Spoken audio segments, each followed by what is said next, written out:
Pergaulan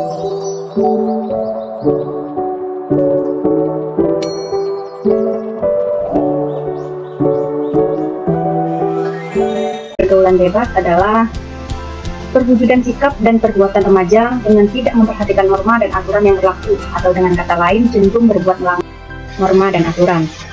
Kemudian di sini ada ciri-ciri pergaulan bebas. Kira-kira apa sajakah ciri-ciri pergaulan bebas itu? Berikut ciri-ciri pergaulan bebas yang dikutip dari situs Kementerian Pendidikan dan Kebudayaan Kemendikbud. Yang pertama yaitu merasa ingin tahu yang berlebih pada hal yang bersifat negatif, contohnya yaitu narkoba. Yang kedua, melakukan pemborosan uang untuk membeli barang-barang yang kurang penting, untuk kesenangan semata menuruti kekuasaan. Kemudian, yang ketiga, mudah mengalami kegelisahan, tidak sabar, emosional, lalu ingin melawan, tidak mau mengalah, ingin menunjukkan eksistensi dan kebanggaan diri, serta bisa juga berbentuk rasa malas. Berikutnya yaitu perilaku tidak baik dalam lingkungan masyarakat dan merugikan masyarakat. Tidak mengindahkan nasihat orang.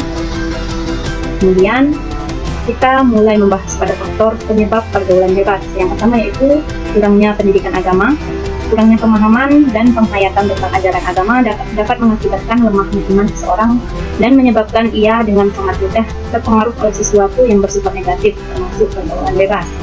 Faktor penyebab yang kedua yaitu adalah taraf pendidikan yang rendah. Keterbatasan pengetahuan dapat menjadikan seseorang mudah terjerumus dan terpengaruh oleh orang-orang yang mengajaknya untuk berbuat hal-hal yang negatif, termasuk pergaulan bebas. Kemudian ada faktor yang ketiga. Faktor ketiga ini adalah faktor keluarga. Orang tua yang kurang peduli atau kurang memperhatikan pergaulan anak, membiarkan anaknya tanpa pernah atau jarang mengawasi sehingga membuat anak bebas melakukan apapun. Kemudian faktor yang keempat, menjalin pertemanan yang kurang baik. Pertemanan juga sangat mempengaruhi perilaku remaja. Kurang berhati-hati dalam berteman dapat mengakibatkan teman menuntun kita ke arah yang negatif. Faktor yang kelima yaitu keadaan ekonomi keluarga. Keadaan ekonomi yang rendah dapat menyebabkan seseorang putus sekolah. Ketika dia tidak sekolah, maka dia akan kekurangan ilmu atau pembelajaran, sehingga kondisi ini sangat sulit membedakan hal yang baik dan yang buruk bagi dia. Kemudian yang keenam, ada penyalahgunaan internet. Perkembangan teknologi merupakan penyebab pergaulan bebas yang memiliki pengaruh yang sangat luar biasa besar. Kemudian ada faktor yang ketujuh yaitu faktor lingkungan yang kurang baik. Lingkungan sangat berpengaruh terhadap pembentukan kepribadian seseorang. Seseorang yang tinggal di lingkungan yang baik, maka kemungkinan kepribadiannya pun akan menjadi baik, begitu pula sebaliknya. Faktor yang kedelapan yaitu ada kegagalan remaja menyerap norma. Kegagalan remaja menyerap norma disebabkan karena norma-norma yang sudah tergeser oleh modernisasi menyebabkan anak menjadi terjerumus dalam pergaulan bebas. Di sini kita bahas berikutnya itu mengenai bentuk-bentuk pergaulan bebas. Di sini ada penggunaan obat-obatan terlarang atau narkoba.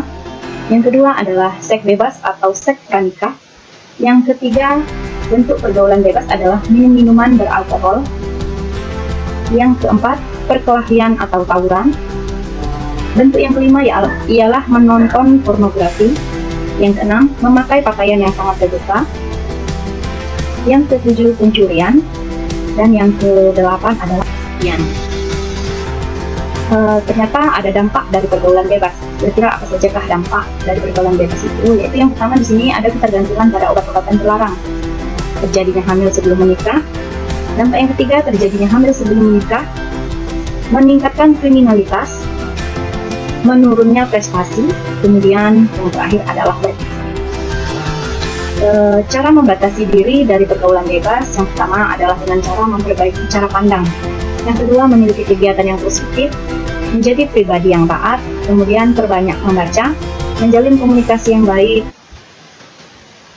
Kemudian setelah kita membatasi diri kita dari pergaulan bebas, maka kita akan terhindar dari pergaulan bebas itu sendiri.